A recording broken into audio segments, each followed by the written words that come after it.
Kemudian sebab yang ketujuh yaitu aproksimasi untuk persamaan diferensial.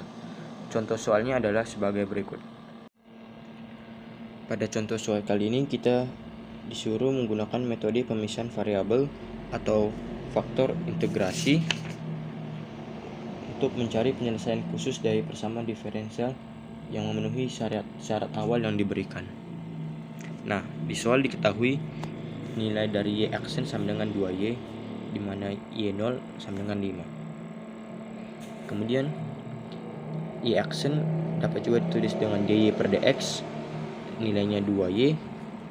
Kemudian kita pindahkan dx-nya ke ruas kanan menjadi dy per y sama dengan 2 dx. Kita ubah ke bentuk logaritma natural y menjadi 2x ditambah c. Maka nilai y sama dengan c dikali e pangkat 2x. Kemudian di soal diketahui bahwa nilai y0 sama dengan 5. Kita masukkan ke persamaan ini, di mana x-nya diganti dengan 0 menjadi c dikali e 2 pangkat 0, nilai y0 adalah 5, maka e pangkat 0 adalah 1, dituliskan bahwa c sama dengan 5. Maka kita peroleh bahwa y sama dengan c-nya 5 ditulis menjadi 5 dikali e pangkat 2x. Kemudian contoh selanjutnya yaitu dengan menggunakan metode Euler dengan h sama dengan 0,4 untuk mengaproksimasi penyelesaian terhadap y aksen sama dengan y0 sama dengan 1 pada interval 0,2. Langsung saja, di mana fungsi x, y sama dengan y. Kita masukkan ke rumus-rumus. Yang pertama y1, rumusnya sama dengan y0 ditambah h f x 0, y0 sama dengan y0 nya adalah 2 ditambah h-nya adalah 0,4 dikalikan dengan 2, hasilnya 2,8. Kemudian y2 sama dengan rumusnya y1 ditambah h dari f x1, y1 sama dengan y1 nya adalah 2,8 ditambah hanya 0,4 dikalikan dengan 2,8 sama dengan 3,92. Begitu juga dengan y3, seperti rumus yang y1 y2, maka diperoleh 3,92 ditambah 0,4 dikalikan dengan 3,92, hasilnya 5,488. Begitu seterusnya sampai yn, sehingga didapat y5 sama dengan 7,6832 ditambah 0,4 dikalikan dengan 7,6832, hasilnya sama dengan 10,75648. Kemudian yang ke-8 adalah fungsi inverse trigonometri dan turunannya. Contoh soalnya adalah sebagai berikut. Baiklah, contoh pertama diketahui tan inverse dari 1 per akar 3. Maka hasilnya adalah 7pi per 6 atau 210 derajat. Dikarenakan nilai dari tan 7pi per 6 sama dengan tan 210 derajat sama dengan 1 per akar 3. Kemudian contoh lainnya yaitu diketahui integral dari cos x kuadrat terhadap dx sama dengan, penyelesaiannya kita misalkan x kuadrat sebagai u.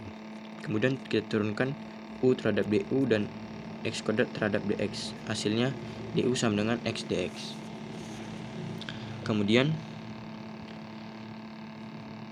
kita masukkan ke soal du sama dengan, maksud saya dx kita ubah menjadi du, x dx kita ubah menjadi du, setengahnya kita keluarin menjadi setengah integral cos u du. sehingga hasilnya menjadi setengah sin U tambah C sama dengan setengah sin X kuadrat ditambah C. Baiklah, yang terakhir adalah yang ke-9, yaitu fungsi hiperbolik dan inversnya. Contoh soalnya adalah sebagai berikut. Baiklah, pada soal yang pertama ini kita disuruh mencari turunan dari sinus hiperbolik dari 2x kuadrat kurang 1. Sama dengan persamaan, maksud saya rumus trigonometri, yaitu menggunakan aturan rantai, di mana kita turunkan dulu fungsi di dalamnya ini menjadi 4x.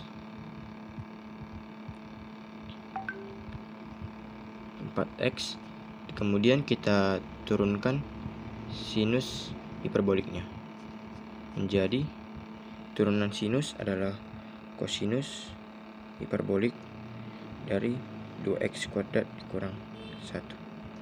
Maka hasilnya adalah 4x kosinus hiperbolik 2x kuadrat kurang 1.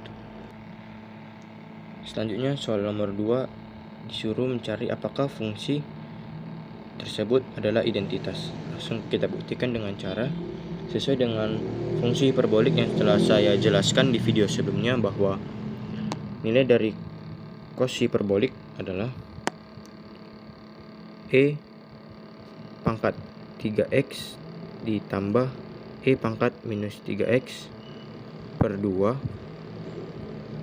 ditambah fungsi hiperbolik dari sinus H3x, yaitu E pangkat x, maksud saya 3x, dikurang E pangkat minus 3x per 2 sama dengan, maka E pangkat 3x tambah E pangkat 3x adalah 2E pangkat 3x. E pangkat minus 3x dikurang E pangkat minus 3x habis per 2. 2-nya dicoret, maka hasilnya adalah E pangkat 3x. Berarti betul bahwa fungsi tersebut adalah identitas. Selanjutnya soal yang ketiga, yaitu mencari turunan dari inverse sinus hiperbolik dari x pangkat 3. Langsung saja kita tulis menjadi sesuai rumusnya, dituliskan menjadi 1 per akar dari x pangkat 3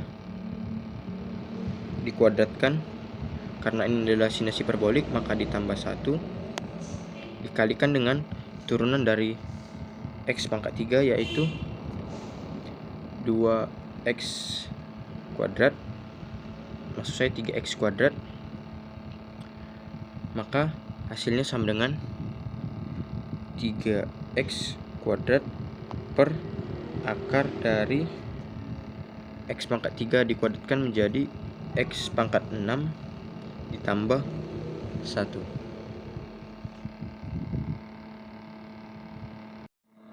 Baiklah, demikian penjelasan yang dapat saya sampaikan, Pak. Bila terdapat kata-kata yang salah, mohon dimaafkan. Akhir kata saya ucapkan terima kasih. Selamat pagi, Pak.